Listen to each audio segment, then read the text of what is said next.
세상이 하지 못하는 것을 하라. 세상이 하지 못하는 것을 하라라는 제목으로 하나님 말씀 증거하도록 하겠습니다. 디모데후서 이제 마무리 장면입니다. 그리고 바울도 이 디모데후서가 마지막 서신이거든요. 이제 인생의 마지막 메시지입니다. 그러니까 인생 메시지예요. 그 메시지가 뭐냐면 종말론입니다. 1절을 보시면 하나님 앞과 살아있는 자와 죽은 자를 심판하실 그리스도 예수 앞에서 그가 나타나실 것과 그의 나라를 두고 엄히 명하노니, 비장감이 흐르죠. 그러니까 이게 종말론적인 시각을 가지라. 이게 마지막 메시지의 이제 접근이라는 것입니다. 우리 인생도 그렇습니다. 뭐 이게 마지막 때뿐만 아니라 시시때때로 점검해야 될 게 뭐냐. 이게 종말론적인 시각에서 자기 자신의 모습과 현실의 모습을 바라보는 게 필요하다는 것입니다. 왜 그런가? 첫 번째인데 끝을 바라보기 때문에 그렇습니다. 언제나 끝을 바라보는 인생이 돼야 된다는 것입니다. 세상의 끝, 믿음의 결국. 이걸 바라봐야 된다는 거예요. 이거 그냥 열심히 한다고 다 되는 게 아니잖아요. 끝이 뭔지 목표를 안 바라보고 살아간다는 것만큼 어리석은 게 어디 있겠습니까? 우리 그렇죠. 이렇게 뒤집어 살면 참 좋겠죠. 그 해겔이 얘기했죠. 미네르바의 부엉이는 어두워져야 날기 시작한다. 미네르바의 부엉이, 그 지혜를 뜻하거든요. 지혜. 지혜는 어두워져야. 그러니까 일 다 끝나고 난 다음에 알게 된다는 거죠. 그래서 어떤 일을 마치고 난 다음에 반드시 이렇게 소감 같은 걸 쓸 필요성이 있습니다. 왜냐 그때가 제일 지혜로울 때니까. 고성성교에 대해서도 제일 지혜로울 때가 언제냐면 끝나자마자예요. 그럼 성교가 뭔지, 이거 어떻게 해야 될지 제일 지혜롭거든요. 그때 피곤하다고 자는 게 아니라 기록으로 남기면은 이게 멀뚱하게 성장하는 것이고, 그 지혜를 놓쳐버리면 어리석은 게 되겠죠. 인생도 마찬가지입니다. 인생 죽기 직전에 모습으로 오늘을 산다 그러면 얼마나 가치 있는 인생을 살겠어요. 그래서 종말로는 뭐 주님 언제 오시느냐, 뭐 가재 놓고 다 팔고 뭐 상을 올라가자, 그게 아니고 성경에서 종말론적인 시각이 우리에게 보여주는 건 뭐냐 하면 목표를 보여줍니다. 추구하는 걸 보여주고 끝을 보여주고 있다라는 것입니다. 삼성도 안타깝지 않습니까? 그 많은 은사를 가지고 그렇게 허랑방탕하게 사는 참 한심한 인생을 살았죠.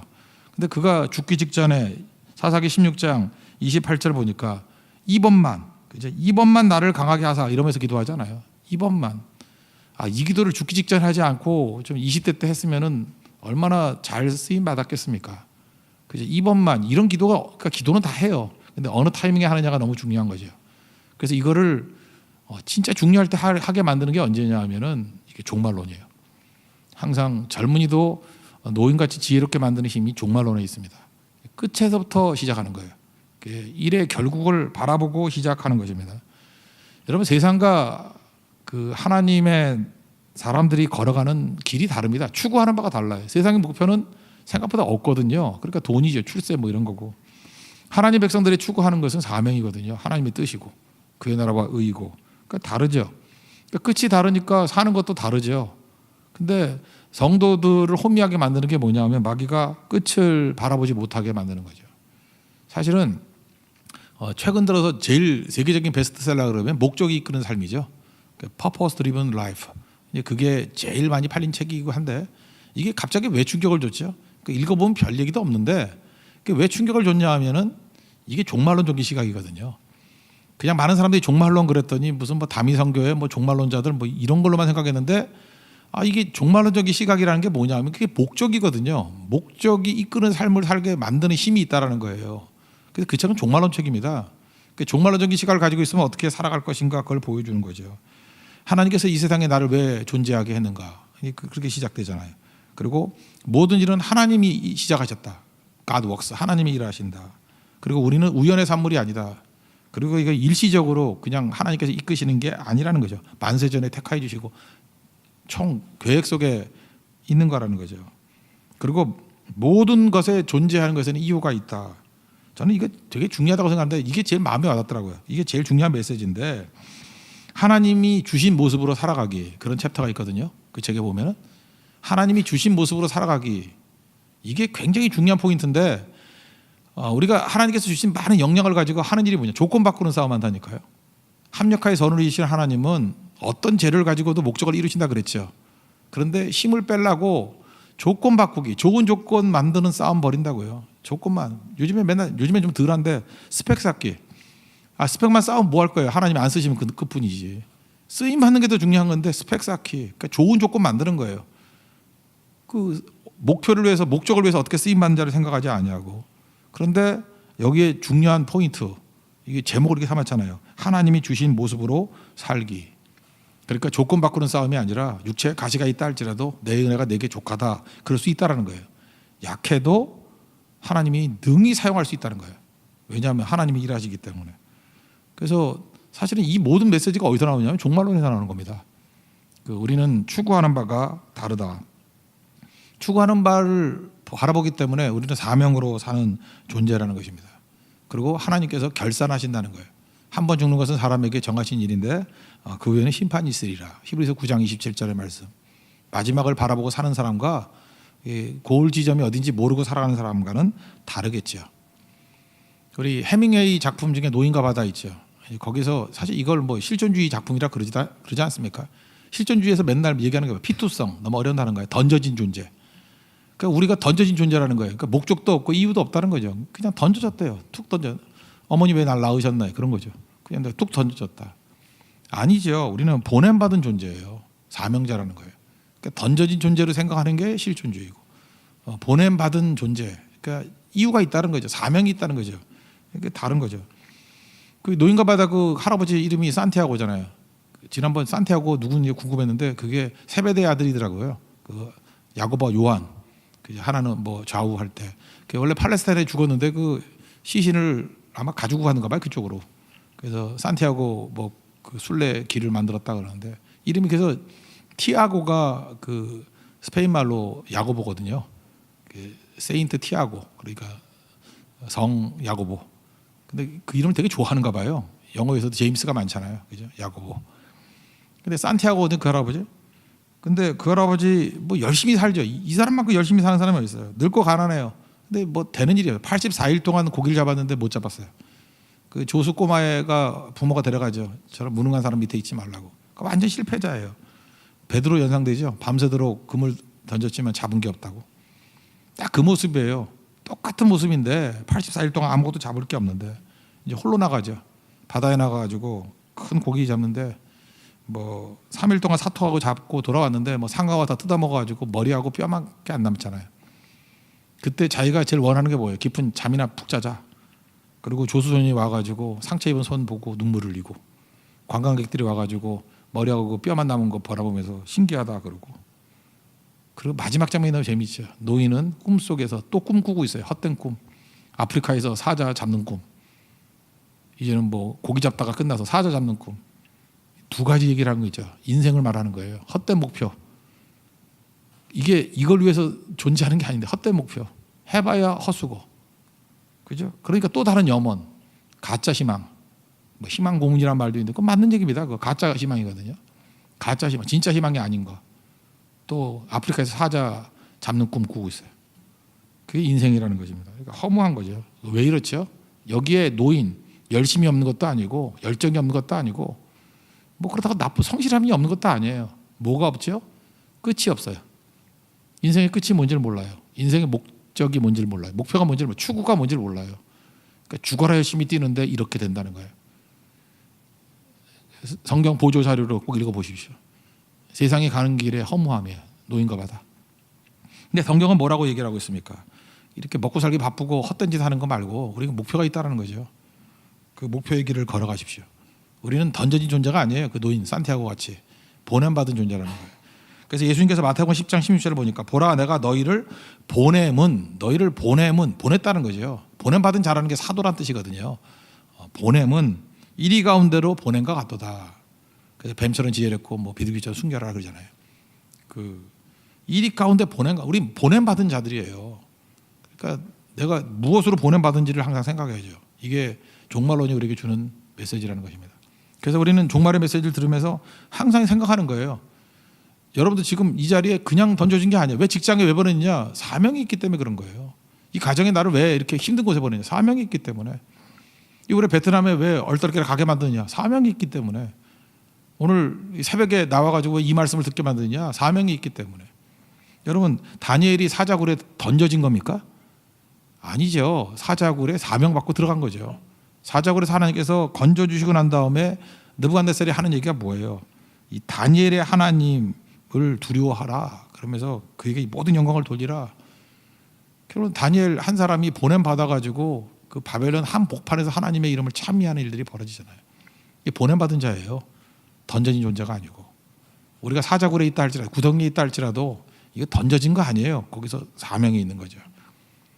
사도행전 8장도 보십시오. 이렇게 핍박 때문에 흩어졌어요. 던져진 거예요? 핍박으로 막 여기저기 던져진 거예요? 그들이 가는 곳마다 복음을 증거 했잖아요. 아니에요. 보내진 거예요. 지발로 안 가니까 하나님께서 다 보내버린 거예요. 잊지 마십시오. 나는 던져진 존재가 아니고 돌멩이 아니에요. 짱돌 아니에요.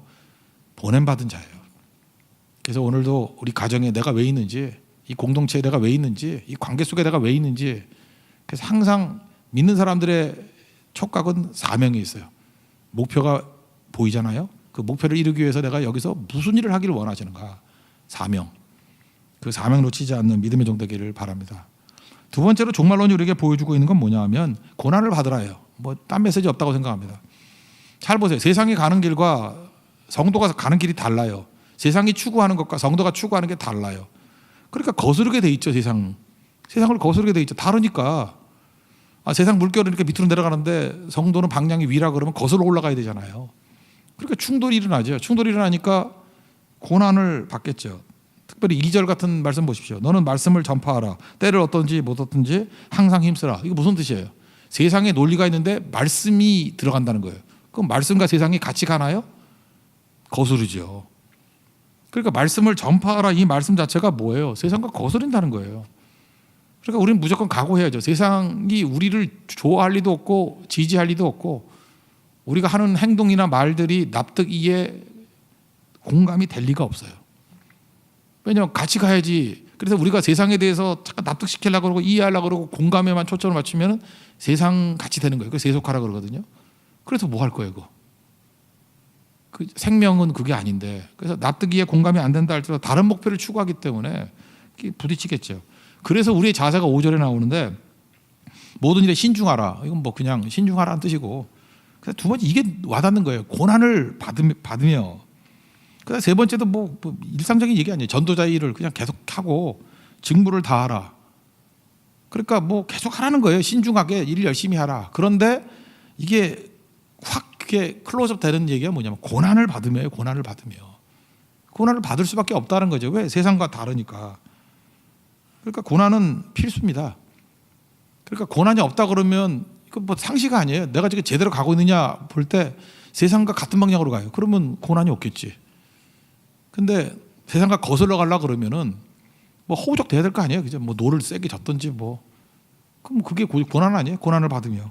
그러니까 고난이 어찌 보면은 이게 바르게 믿는 거에 대한 표지가 될 수도 있죠. 그래서 디모데후서 맨날 나오는 얘기가 뭐예요? 1장 8절에 오직 하나님의 능력을 따라 복음과 함께 고난을 받으라. 그죠? 그다음에 2장 3절을 보니까 좋은 병사로 군사니까 나와 함께 고난을 받으라. 그리고 여기도 보세요. 마지막 얘기가 뭐예요? 고난 받으며. 왜 그렇죠? 다른 길 가는 사람이기 때문에. 다른 길 가는 사람이기 때문에.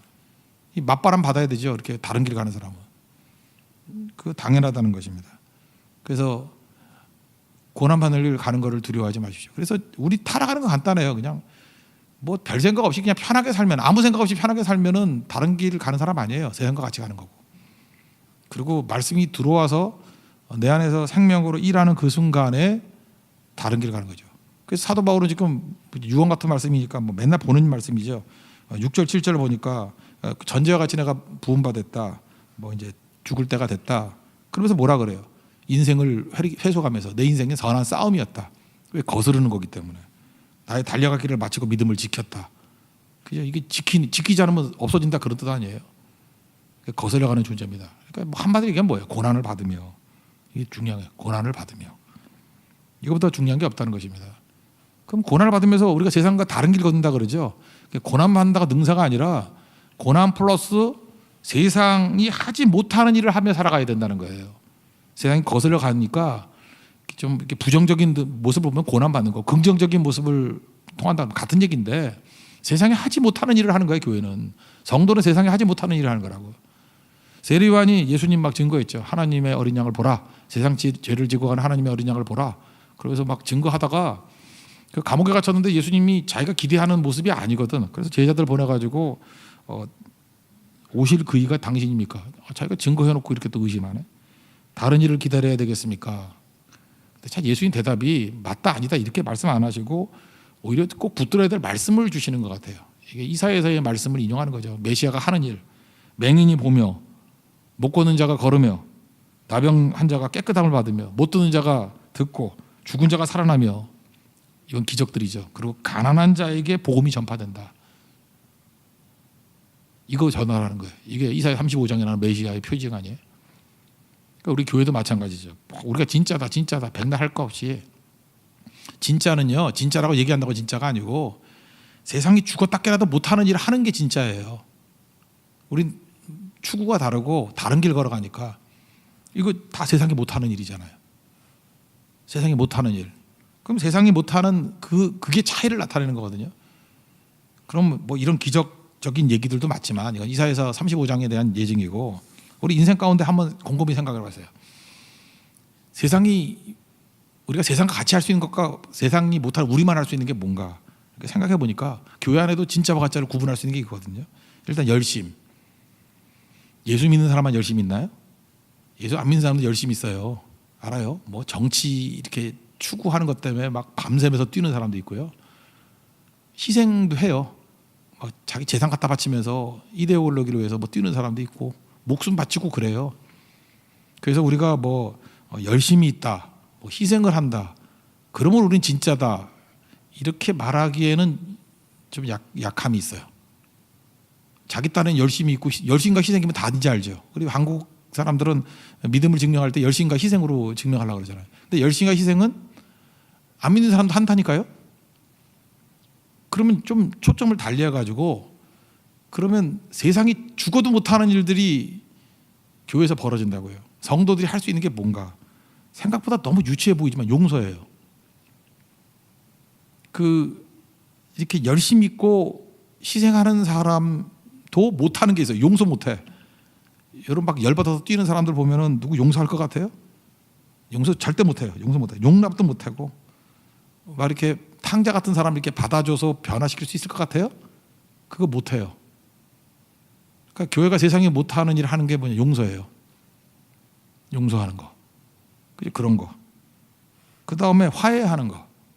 화해가 안 되잖아요. 죽어도 화해 안 되잖아요. 근데 교회는 원수하고도 화해가 돼요. 그죠? 화해만큼 힘든 게 없잖아요. 그게 교회만 할 수 있는 일이에요. 십자가 안에서. 내가 죽으면 되거든요. 그 화해가 안 되는 이유가 뭐냐? 그들은 그저 이렇게 열심히 있고 희생하는 것이 내 에고를 살리자고 하는 희생과 열심이거든요. 그래서 내 자아가 살아있기 때문에 내가 죽지 않으니까 어떻게 화해가 돼서, 나만 에고가 있나? 상대도 에고가 있지. 그러니까 화해가 안 돼요. 근데 화해가 되는 건 내가 죽고 없으면 돼요. 그리스도가 살면 된다고. 화해자 예수님이 계시면 된다고요. 용서도 되는 거고. 이게 성도가 할 수 있는 일들이에요. 이런 것들 찾아야 된다고. 그래서 한번 곰곰이 생각해 보세요. 뭐 세상 사람들이 할 수 있는 걸로 경쟁하는 건 절대로 아닙니다. 뭐 열심으로 경쟁 그런 것도 아니에요. 희생으로 경쟁 그것도 아니에요. 진짜 경쟁은 뭐냐면 이 성경의 가치들. 누구도 못할 수 있는 이런 일들을 해나가는 거. 세상이 못하는 게 또 예배 아니에요? 여러분 가짜들이 예배 드릴 수 있습니까? 한번 가보세요. 뭐 정의를 외칠 수는 있고 뭐 옳은 소리를 뭐 이렇게 성명에서 발표할 수 있지만 예배를 통해서 하나님의 임재를 느끼는 거 못해요. 그거 하는 거예요. 그거. 우리 같이 생명으로 전도할 수 있을까요? 선교할 수 있을까요? 그 세상이 못해요. 그 아무리 돈 싸질머지고 가도 못해요. 근데 우리는 그걸 우습게 여겨요. 교회만 할 수 있는 거예요. 우리만 할 수 있는 거예요. 흉내를 못 내잖아요. 진짜만 할 수 있는 거예요. 거기에 모든 것들을 다 거는 우리 하나님의 종들 되기를 바랍니다. 그래서 실력을 기르십시오. 실력은 진짜거든요. 실력이 없으니까, 제가 일전에도 말씀드렸잖아요. 실력이 없으니까 사귐을 못 한다고, 교제권에 못 들어간다고. 교제권에 들어가 보세요. 참아야죠. 그죠? 함부로 말 안 해야죠. 희생해야죠. 용납해야죠. 이 실력 아니에요? 인격. 근데 그거 못 하니까 쪼르르 쫓아나와가지고 나는 뭐 주님만 바라봐 이러면서, 꼭 고린도전서 3장에 나오는 백성들한테 나는 바울파요, 뭐 게바파요, 아볼로파요. 제일 웃긴 게 그리스도파래. 딴 사람 뭐 그리스도 안 믿나요? 그러면서 하나님과 직통으로 뭐가 통한다 그러고 사람과의 관계가 다 깨져버리는 거예요. 왜? 실력이 없으니까. 실력은 그런 거예요. 세상에서 제일 있는 게 사람과 같이 섞여 있는 거거든요. 거기서 능력이 나타나는 거예요. 그래서 선교는 복음 증거하는 것도 중요하지만 그것도 사람 만나는 거잖아요. 또 우리 팀 안에서 온전한 인격으로 다듬어가는 과정이기도 합니다. 그래서 교회에서도 보면은 실력이 없는 사람들은 이렇게 훅가시만 잡는 사람들은 선교를 못 가요. 왜 못 가냐면 본전 드러날까 봐. 가면은 싸우고 가면은 속상해서 오고 가면은 하루도 못 버티고 그런다고. 그러니까 그게 내 본전을 빨리 드러내고 깎여 나가고 죽어야 돼요. 그래서 결국은 죽음을 느끼는 거예요. 죽음을. 죽든지 도망치든지 둘 중에 하나인데 이게 진짜의 모습이라. 그러니까 뭐예요? 이것도 다 고난이죠. 고난을 받으며. 왜냐하면 종말을 사는 사람들이거든요. 끝을 바라보고 사는 사람이거든요. 믿음의 결국을 바라보고 사는 사람이라고요. 그러므로 우리는 무조건입니다. 거스러가는 존재이기 때문에 고난을 받으며 우리 그리스도 안에서 고난받고 힘차게 일어설 수 있는 우리 하나님의 거룩한 백성 되기를 축원합니다. 자리에서 일어나겠습니다. 180장 찬송하겠습니다.